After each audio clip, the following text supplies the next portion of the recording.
وحده صدق وعده ونصر عبده وأعز جنده وهزم الأحزاب وحده لا إله إلا الله ولا نعبد إلا إياه مخلصين له الدين ولو كره الكافرون.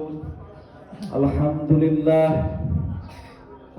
لله الذي جعل الإسلام عقيدة وبالقرآن إمامة.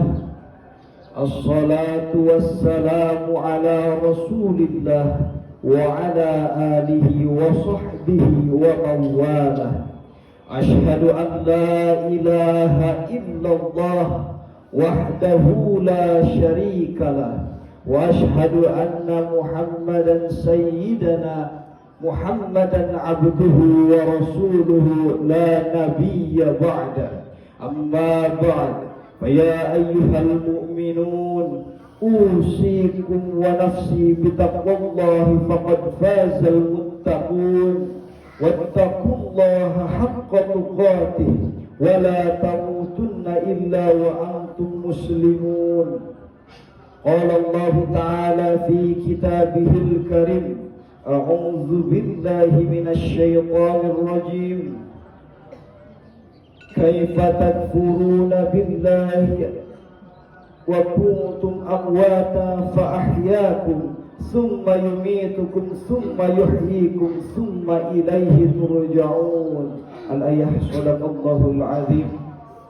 Hadirin jamaah salat Idul Adha yang dimuliakan Allah, pertama-tama marilah kita panjatkan puji syukur kehadirat Allah Subhanahu wa taala, Tuhan semesta alam, atas segala limpahan rahmat, hidayah, inayah dan kesempatan yang telah diberikan kepada kita semua. Hari ini kita berkumpul dalam suasana penuh berkah dan keagungan merayakan Idul Adha, hari raya besar umat Islam yang penuh makna spiritual dan sosial.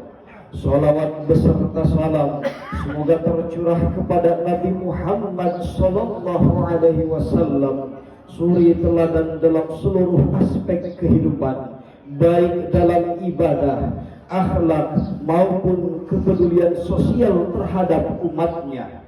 Ucapannya menjadi hadis qauli, perbuatannya menjadi hadis fi'li, diamnya pun menjadi hadis qudsi.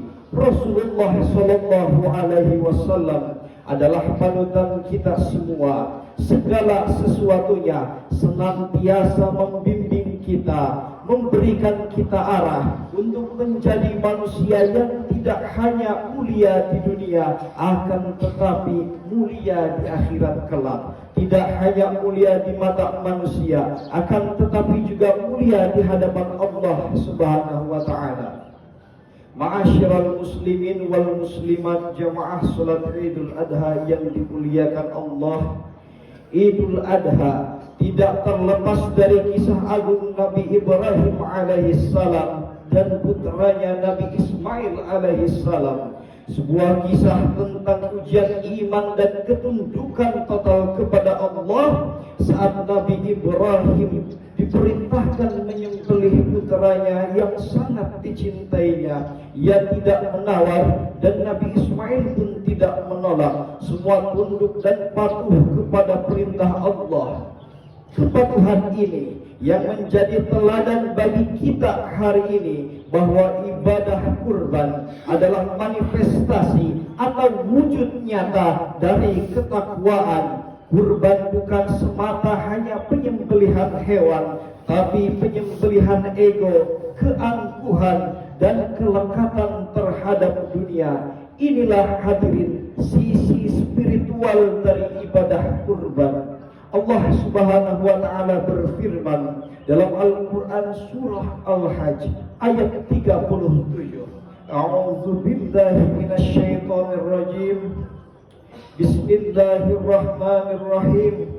La yanalallaha luhumuha wala dima'uha walakin yanaluhu taqwa minkum. kadzalika sakhkharaha lakum litukabbirullaha ala ma hadakum wa basyiril muhsinin. Artinya, daging-daging unta dan darahnya itu sekali-kali tidak dapat mencapai keridhaan Allah, tetapi ketakwaan dari kamulah yang dapat mencapainya. Demikianlah Allah telah menunjukkannya untuk kamu, supaya kamu mengagungkan Allah terhadap hidayahnya kepada kamu, dan berilah kabar gembira kepada orang-orang yang berbuat baik. Ayat ini hadirin menjadi penegas bahwa tujuan utama kurban adalah menumbuhkan ketakwaan, bukan soal besar atau kecilnya hewan, bukan soal jumlah atau nilainya, tapi soal keikhlasan hati dalam menjalankan perintah Allah Subhanahu wa taala. Namun hadirin, Islam bukan hanya agama ritual. Islam adalah agama yang menyatukan spiritualitas dan sosialitas. Ibadah kurban bukan hanya antara hamba dan Tuhannya, tapi juga harus memberi dampak bagi manusia di sekitarnya. Ma'asyiral muslimin wal muslimat rahimakumullah. Kurban adalah sarana untuk mendekatkan diri kepada Allah, taqarrub ilallah, tapi juga bentuk nyata kepedulian kepada sesama manusia, terutama mereka yang membutuhkan. Rasulullah sallallahu alaihi wasallam bersabda, khairun nas anfa'uhum linnas. Artinya, sebaik-baiknya manusia adalah yang bermanfaat bagi manusia yang lain. Hadis riwayat Ad-Darqutni dan Al-Baihaqi. Momentum Hari Raya Idul Adha merupakan waktu yang tepat untuk mengaplikasikan hadis ini. Pada momentum ini, kita semua sudah mampu untuk berkurban. Sangat dianjurkan untuk berkurban. Tujuannya selain sebagai bentuk patuh terhadap perintah Allah Subhanahu wa taala, juga untuk menumbuhkan sikap kepedulian sosial dan empati kepada sesama manusia. Pentingnya dan perintah berkurban telah ditegaskan dalam Al-Quran. Allah Subhanahu wa taala berfirman dalam Al-Quran surah Al-Kautsar ayat 2, fasholli li rabbika wanhar, yang artinya maka laksanakanlah sholat karena Tuhanmu dan berkurbanlah sebagai ibadah dan mendekatkan diri kepada Allah.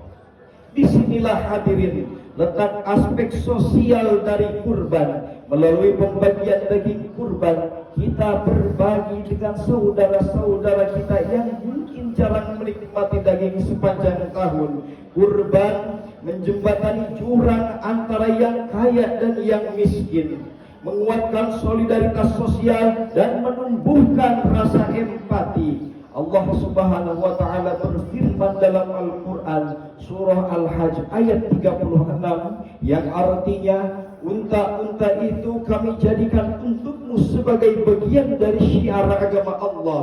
Bagimu terdapat kebaikan padanya, maka sebutlah nama Allah ketika kamu akan menyembelihnya. Sedangkan unta itu dalam keadaan berdiri, lalu apabila telah rebah mati, makanlah sebagiannya dan berilah makan orang yang merasa cukup dengan apa yang ada padanya dan orang yang meminta-minta. Demikianlah kami telah menundukkan unta-unta itu untukmu agar kamu bersyukur.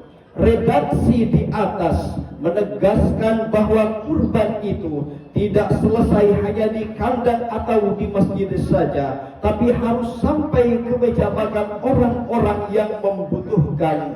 Bahkan Rasulullah sallallahu alaihi wasallam menegaskan bahwa tidak sempurna iman orang yang hanya berpikir tentang perutnya sendiri dan mengenyangkannya tanpa mempedulikan saudara dan tetangganya yang kelaparan. Dalam hadis yang berasal dari Ibnu Abbas, Rasulullah sallallahu alaihi wasallam bersabda, "Laisal mu'minun alladhi yashba'u wa jaruhu ja'i'un 'ila janbihi." Tidaklah beriman orang yang selalu kenyang sementara tetangganya lapar sampai ke lumbungnya. Hadis riwayat Al-Baihaqi. Ma'asyiral muslimin wal muslimat, jamaah salat Idul Adha yang dimuliakan Allah. Ibadah kurban seharusnya tidak hanya menjadi simbol tahunan semata, tetapi menjadi pengingat bahwa kita hidup berdampingan dengan saudara-saudara kita yang masih membutuhkan uluran tangan. Jika kita mampu membeli hewan kurban, maka kita juga harus mampu membuka hati dan tangan untuk membantu yang lain, bukan hanya hari ini, tapi sepanjang tahun.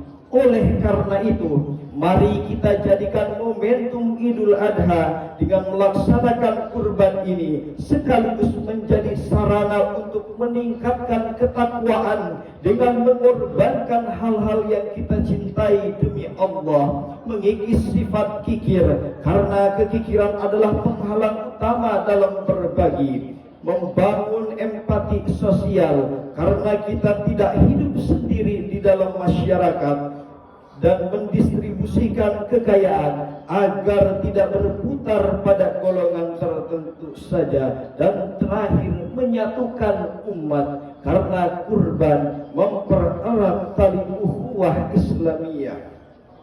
Jangan sampai kurban kita hanya menjadi agenda wajib tahunan semata, tetapi tidak meninggalkan bekas dalam kehidupan. Jangan sampai kita menjadi orang yang hanya menyembelih tetapi tidak peduli pada lingkungan sekitar. Ma'asyiral muslimin wal muslimat, jemaah salat Idul Adha yang dimuliakan Allah. Jika kita benar-benar memahami makna kurban, maka kita akan menjadi pribadi yang dermawan, peduli dan ikhlas. Kita akan menyadari bahwa dunia ini hanyalah tempat ujian, dan bahwa harta yang kita miliki adalah titipan yang suatu saat akan diminta pertanggungjawabannya. Kurban adalah simbol kesediaan kita untuk memberi, bahkan terhadap sesuatu yang kita cintai. Allah berfirman dalam Al-Quran surah Ali Imran ayat 92, lan tanalul birra hatta tunfiqu mimma tuhibbun wa ma tunfiqu min syai'in fa innallaha bihi alim. Artinya, kamu sekali-kali tidak akan memperoleh kebajikan yang sempurna sebelum kamu menginfakkan sebagian harta yang kamu cintai. Apapun yang kamu infakkan, sesungguhnya Allah Maha mengetahui. Maka di hari yang agung ini, marilah kita niatkan ibadah kurban dengan sungguh-sungguh, bukan hanya agar diterima di sisi Allah, tapi juga agar kita menjadi agen kebaikan bagi sesama manusia. Allahu Akbar, Allahu Akbar, Allahu Akbar, walillahil hamd. Ma'asyiral muslimin wal muslimat, jamaah salat Idul Adha yang dimuliakan Allah. Demikian khutbah yang singkat ini, mudah-mudahan bermanfaat bagi kita semua, dan semoga kita semua menjadi hamba yang berpasrah diri kepada Allah dengan totalitas, dan juga semoga kita semua umat muslim bisa melaksanakan ibadah sunnah kurban. Amin amin ya rabbal alamin. Barakallahu li wa lakum fi hadzal yaumil karim. ونفعني وإياكم بما فيه من الصلاة والزكاة والصدقات وتلاوة القرآن وجميع الطاعات، وتقبل مني ومنكم جميع أعمالنا إنه هو الحكيم العليم. أقول قولي هذا واستغفر الله لي ولكم فاستغفروه إنه هو الغفور الرحيم. اللهم صل